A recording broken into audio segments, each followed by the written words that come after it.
Ladies and gentlemen, we are living in one of the most transformative moments in human history. What we are witnessing right now is not just politics, not just economics. It is the tectonic shift of global power. For decades, the United States stood as the unchallenged empire shaping the rules of trade, technology, finance, and even culture. But like all empires before it, cracks have started to appear. The world is seeing the slow, undeniable collapse of American dominance. At the same time, another force is rising, China. Unlike past challengers, China is not just competing within the existing Western framework, it is building an entirely rival system. From digital finance to global supply chains, from advanced manufacturing to space exploration, the future is no longer a one-sided story. It is a competition between two systems, two visions of what the 21st century will look like. The United States relies on legacy power, its military, its dollar, its institutions. But China is designing a parallel order, new trade routes through the Belt and Road, new digital currencies, new tech ecosystems, and even new alliances. It is as if two operating systems are running on the same planet, one slowly fragmenting, the other aggressively expanding. This isn't about East versus West. It's about which system will adapt to the future. The collapse of one empire does not mean chaos if another framework is ready to take its place, but it does mean disruption. It means industries, governments, and individuals must rethink where they stand in this great transition. So the question for us is simple. Will we cling to nostalgia for a fading order, or will we adapt to the reality of a multipolar world? The decline of U.S. hegemony is one of the most significant realities shaping the modern world, and it is happening in ways both visible and hidden. For most of the 20th century, the United States was not only the dominant military power, but also the architect of global trade, finance, and governance. Its institutions like the IMF, World Bank, and the United Nations were structured in a way that placed America at the center. The dollar became the backbone of global commerce, its military bases stretched across the planet, and its cultural exports influenced generations. Yet no empire in history has remained unchallenged forever, and what we are witnessing now is the unraveling of that dominance. It does not collapse like a building in an instant.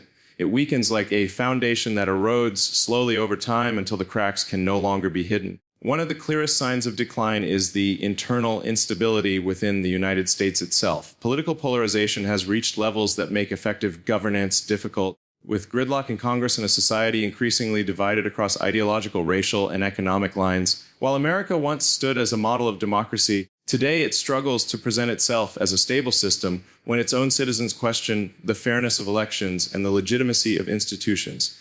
Empires fall from within before they are challenged from outside, and the deep internal rifts are accelerating this process. Economically, the U.S. faces mounting challenges. Its debt has surpassed levels historically associated with collapse. And while it continues to print money to sustain its global influence, that strategy comes with diminishing returns. The 2008 financial crisis shook the world's confidence in American economic management, and since then, the rise of alternative markets has created cracks in the once unbreakable dominance of Wall Street. The dollar still holds its position as the world's reserve currency, but there is a growing appetite among nations for alternatives, especially as sanctions and financial pressure from Washington have pushed countries to look for ways to trade without depending on the U.S. On the global stage, military dominance is no longer enough to guarantee influence. While the U.S. spends more than any other nation on defense, its long wars in Iraq and Afghanistan demonstrated the limits of its power. Trillions were spent, countless lives were lost, and yet neither war produced lasting stability or global admiration. Instead, they exposed weaknesses, showing that military might cannot reshape societies or secure endless loyalty. Other countries observed this carefully, noting that America's power could be resisted and even drained. Cultural influence, too, is shifting. Where once Hollywood, Silicon Valley, and American universities defined aspiration for billions, today there are competing sources of influence. Asian entertainment industries, European research hubs, and even African innovations are creating alternatives to U.S.-centric soft power. Technology, once dominated by American giants, is increasingly shared with or even led by competitors, particularly China. What makes this decline undeniable is not just one factor, but the convergence of many. Debt division, military overstretch, loss of trust, and rising challengers together form the pattern the history has shown in every collapsing empire. The United States remains powerful, but its hegemony is no longer secure. It is no longer the unquestioned center of gravity. The empire is not gone yet, but the trajectory is unmistakable. China's rise is not simply about competing with the United States within the existing structures. It is about designing an entirely new system that can operate independently of Western dominance. Unlike previous challengers that tried to integrate into the American-led order, China is building an alternative framework with its own rules, alliances, and technological foundations. This effort is deliberate, long-term, and rooted in a vision that stretches far beyond economic growth. What we are witnessing is the construction of a rival system, one that does not rely on U.S. approval or participation, and one that has the potential to redraw the map of global power. The most visible expression of this strategy is the Belt and Road Initiative, a massive network of infrastructure projects linking Asia, Africa, Europe, and even parts of Latin America. Through roads, railways, ports, and energy pipelines, China is physically restructuring global trade routes. Where the United States relied on military bases and alliances to project influence, China is using connectivity and investment. Countries that once depended on Western aid or financing now find Chinese capital building their highways, upgrading their power grids, and constructing their digital networks. Each project is more than economic. It deepens China's role as a partner while reducing dependence on Western institutions. Beyond physical infrastructure, China is also advancing a parallel financial and digital architecture. The introduction of the digital yuan is a strategic move that could reduce reliance on the dollar for international transactions. If adopted widely, it would allow countries to bypass the U.S.-controlled financial system, weakening the leverage Washington has long held through sanctions and monetary policy. At the same time, Chinese payment platforms, banks, and financial partnerships are extending into emerging markets, offering an alternative to institutions like the IMF and World Bank. This financial independence is crucial for nations seeking to free themselves from Western conditionalities. Technology is another pillar of this rival system. China has become a global leader in areas such as 5G networks, artificial intelligence, robotics, renewable energy, and even quantum computing. Companies like Huawei and BYD are not just competitors, they are standard setters, shaping the future of industries that will define the next century. By exporting its technologies and building digital infrastructure in other countries, China is embedding its standards globally. This creates a technological ecosystem where dependence on American firms is no longer necessary. Even in space, China is expanding its influence. Its growing space program, including lunar exploration and satellite networks, is laying the groundwork for a future where space is not dominated by a single power. This expansion is both symbolic and practical. It demonstrates that China does not intend to remain a follower, but aims to be a leader in frontier domains.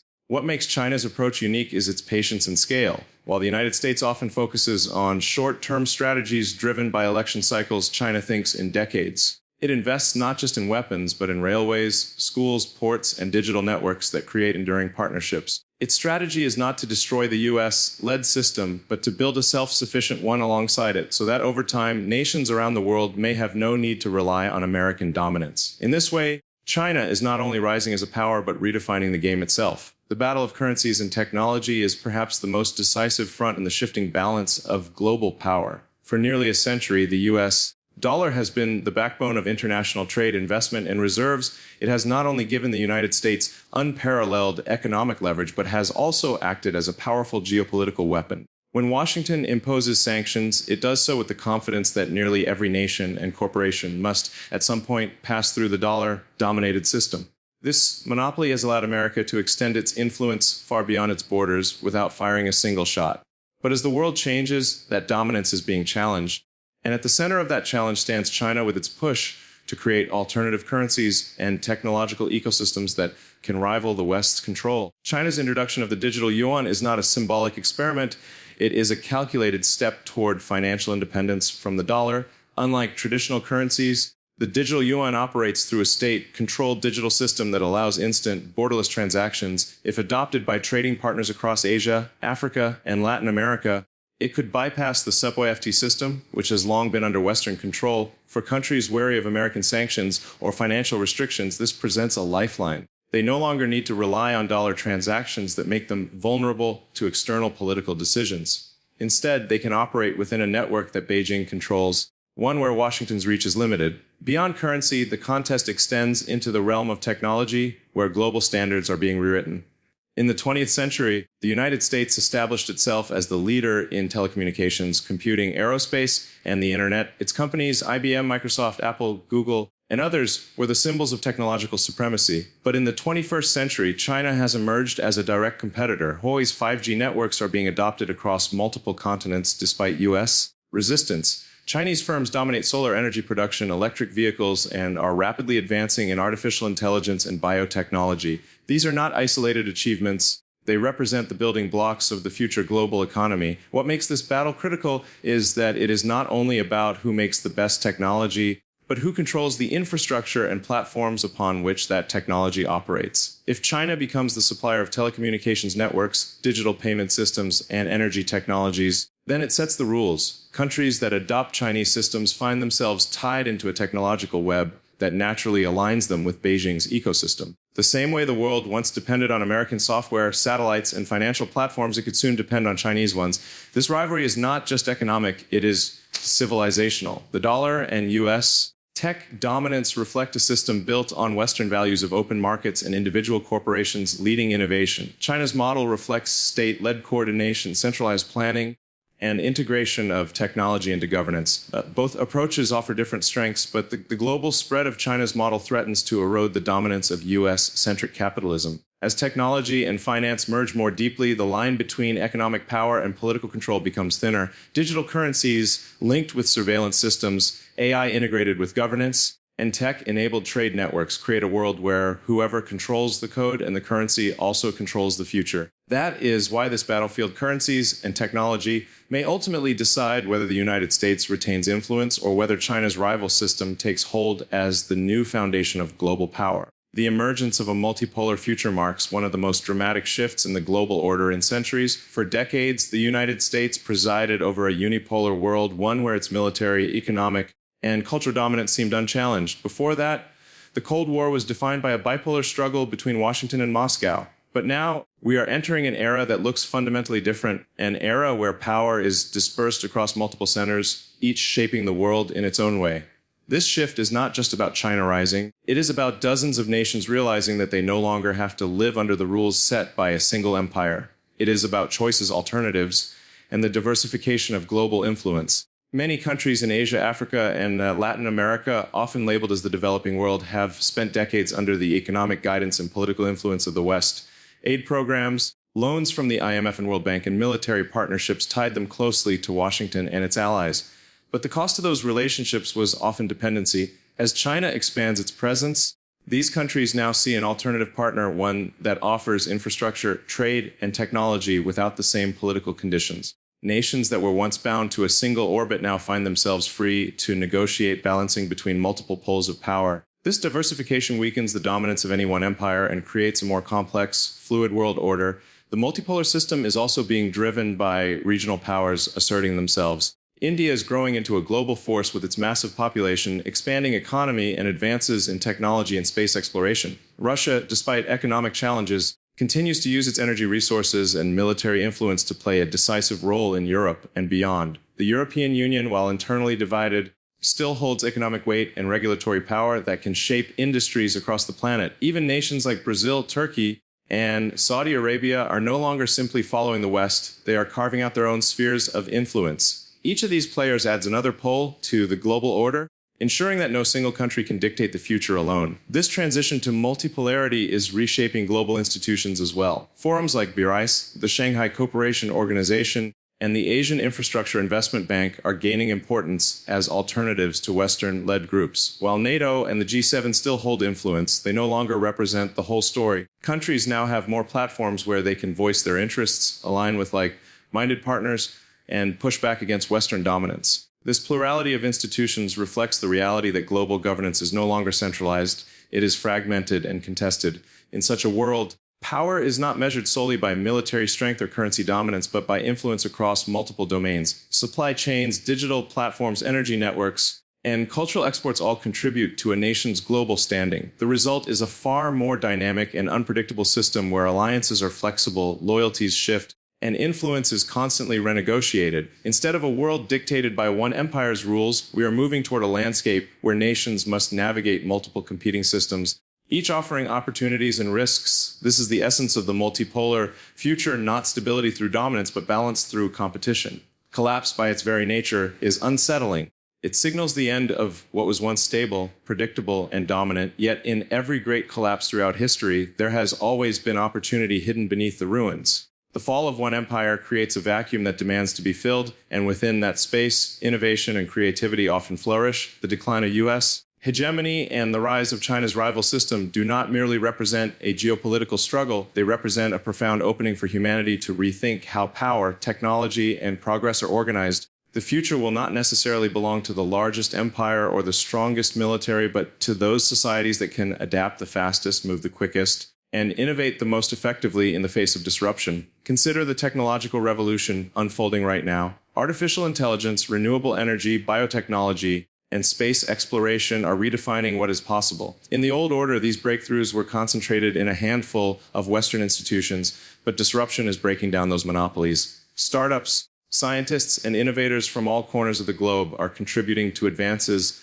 that can transform industries and lives. The decentralization of knowledge and resources means that no empire has a permanent lock on progress. The collapse of traditional dominance creates space for a broader participation in the future. Nations that once followed are now leading in niche areas, and individuals with access to digital platforms can shape global conversations in ways that were unthinkable even 2 decades ago.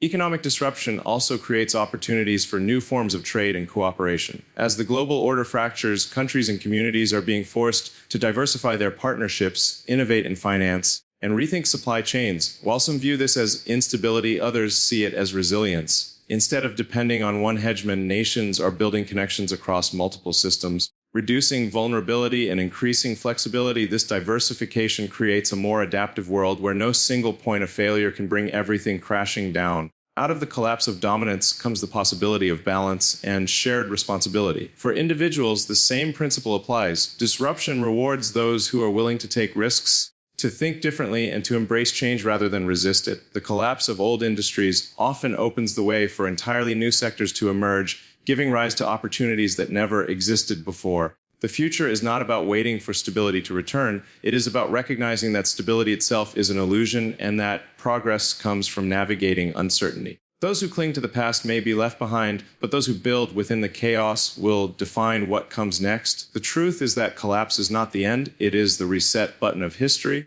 When one empire weakens, it is not the darkness that spreads, but the light of countless new beginnings. The opportunity lies in recognizing that the future is not predetermined by the fall of the United States or the rise of China. It will be shaped by the ability of humanity to adapt, to innovate, and to create systems that serve not just empires, but people. The greatest civilizations of the future will not be those that resist change, but those that embrace it fully, turning disruption into progress.